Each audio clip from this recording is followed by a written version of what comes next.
I'm going to be going through a live demo of a chat application that I made a while back that you can find on my GitHub here. There's a series of instructions on how to put it all together, but just for extra clarity, because sometimes instructions aren't always good enough, I'm going to be going through a demo of how to put this all together. So the idea for this chat application is that you have a series of clients. I'm going to have 3 clients here on the left side of my window screen. And on the right side, there's going to be a server. And the clients are going to be communicating to each other either through the server or through other clients directly. Sometimes you may need this server, sometimes you won't. We'll go through the various use cases of what you'll need to do to set this all up and to see it work in real time. So to set up the server, as you can see here, you need to type in Python 3 chat-app.py/s and then a server port. So in this case, it's going to be 2000. And you'll see that the server is now online. I'm also going to enable the individual clients. So /c, so I'm just going to be calling this client 1. Always set the client IP equal to localhost because this was all being done locally, so it doesn't make sense to have like some other random IP address. You insert the server port number, which in this case was 2000. And then you will enable the client port. So you assign a random port to the client port, which is 2001 in this case. Now here, what you have is a client table, where if you look in this part of the GitHub, this is a dictionary that stores all of the active clients within the network. So this is going to be used for communicating between other clients. So rather than going through the server directly, this client, what will eventually happen is client 1 will have access to all these other users. It'll have access to the IP and the port number. And so it can send messages directly. This yes value just tells you whether or not the user is active within the network, meaning like whether you can send messages to it without having any errors. And then this is just a client name here. So just to continue setting up all the other clients now, I'm going to have /c client 2 localhost. Yeah, that just sets it up. So just exactly what I said here. Now this client table has information for client 1 and client 2.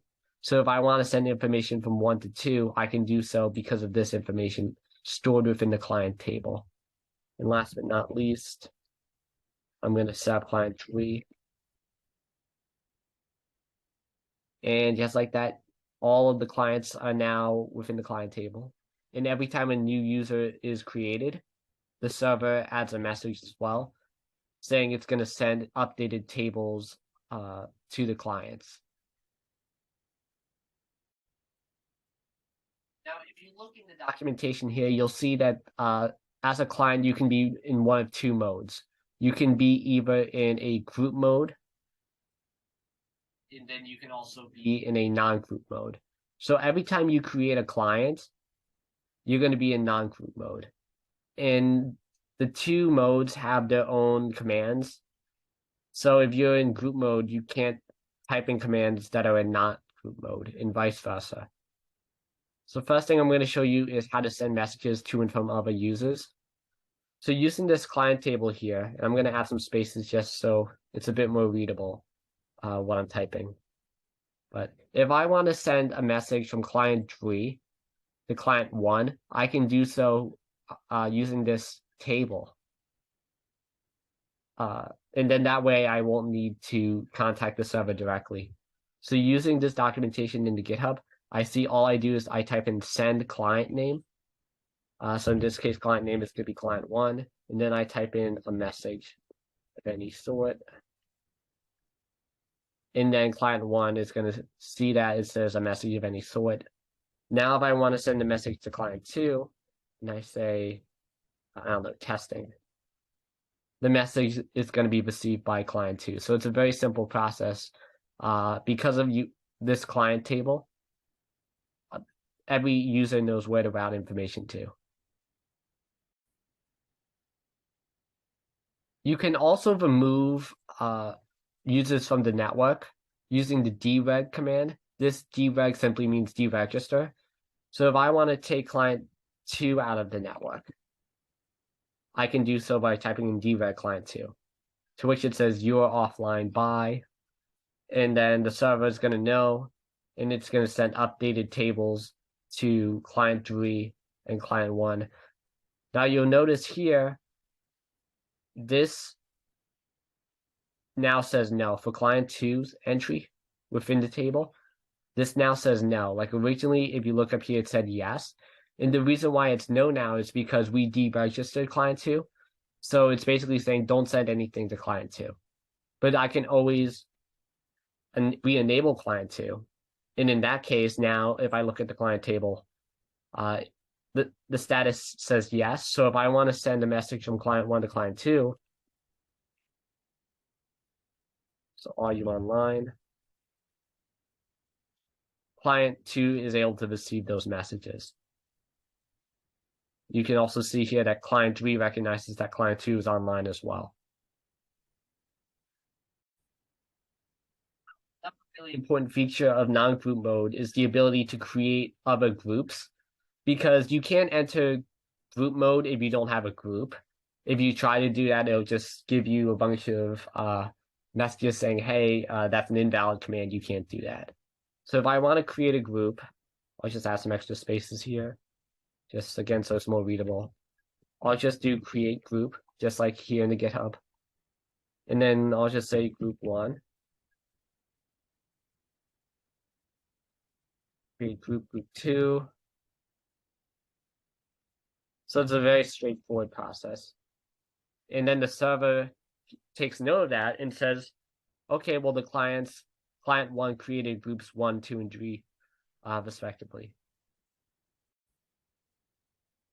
Now, if I'm client 2 or client 3, and I didn't create any groups, I can actually see all of the groups that are created so far in this session by just typing in list groups. And if I type that in here, it just shows you all the available groups. And the server is going to send that information back to client 3 and client 2. I can also request that information as client 1 if I want. And the server stores all the information. Now, join group, this command here is one of the more important commands because this takes you out of non-group mode and it throws you into group mode. So if I want to join a group, I just type in join group 1.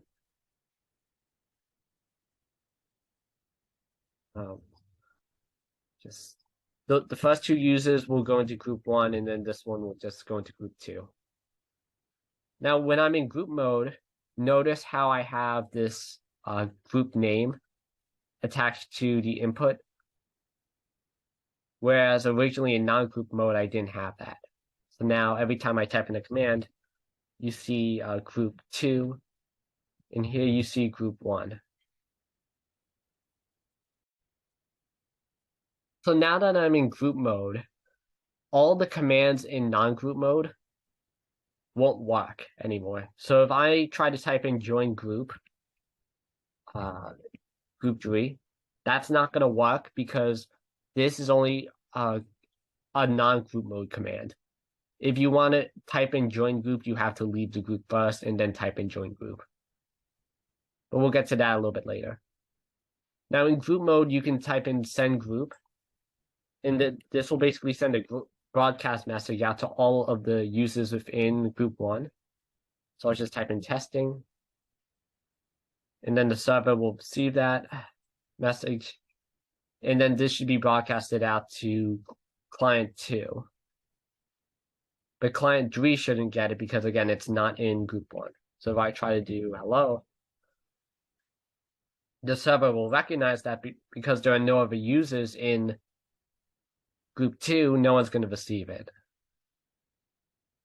So if I do send group hello, that should be received by client 1, but not by client 3.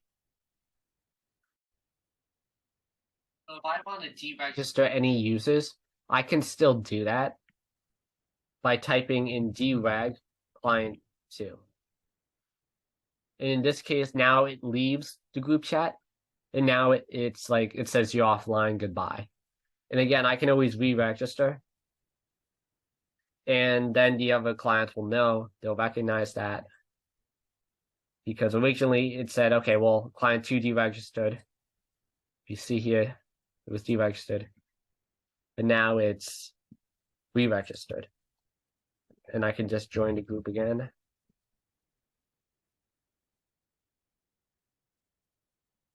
Maybe it was a small glitch. That's group 1, that's why. That's why, yeah. I typed in the wrong name. Because here I typed in join group 1, but there is no group name 1. So the server said, well, the group doesn't exist, so it gave me an error, and it drew me out of the session. But if I type in the correct name, I'm able to enter the group. So that's actually a good error check on behalf of the server itself. So last but not least, obviously you're able to leave groups. So if I type in leave group, I left the group chat, and I believe the server knows that I left the group chat, and I can just join other groups. It's gotta be group 2. Oh wait, no, wrong thing here. Because I left the group chat. Now I'm able to enter group 2. And I can type in hello. And then client 3 should receive that. So if I want to leave the group, I can. And I think in this case, I think all of them will leave their own groups. And that's generally how this works. So I went through all the commands for group mode. I went through all the commands for non-group mode. And that's generally how you use this software. So if you have any questions, you can look at the documentation. You can also rewatch this video whenever you like. And I think that's all to be said. So thank you very much, and I hope you have a great rest of your day.